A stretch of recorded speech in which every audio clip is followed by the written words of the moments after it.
What's up, crew? Welcome back, or welcome to the daily multivitamin top of the morning to you here. I hope everyone is well. Today, I wanted to continue the conversation that we started yesterday. Yesterday, we spent some time in the most recent episode discussing anger. If you haven't listened to it, I'd highly encourage you to go listen to that. One of the things that we ended with is that there's an old saying, give a speech when you're angry and it'll be the greatest speech that you'll ever regret. We said that anger is really a toxin that impairs effective decision making and really erodes and even destroys relationships that mean a lot to us. And today I want to dig a little deeper and talk about what anger is essentially anchored into. Is just this great word called emotions. And wherever we are, whoever we are, whatever we do for work, whatever our story is related to family and friends, here is one thing I know. Life is influence. Life is influence. And what I mean by life is influence is even if you are the only person, you really have to influence, you have to lead yourself to do the things that you believe you ought to do and avoid the things that you believe that you ought to avoid. That requires influence. It requires thinking rightly, it requires believing rightly, it requires acting rightly. It requires influence.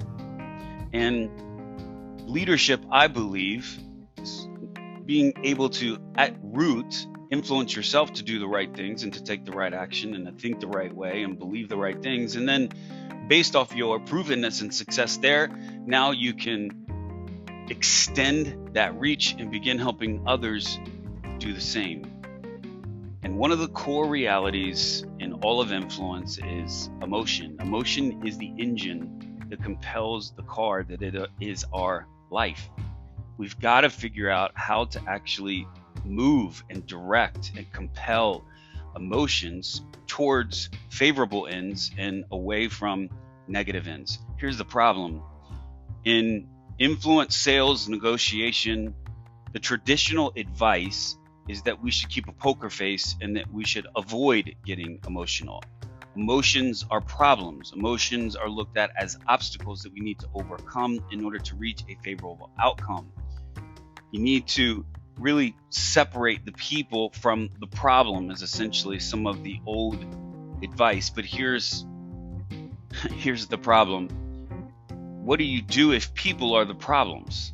How do you separate people from the problems if the people are the problems?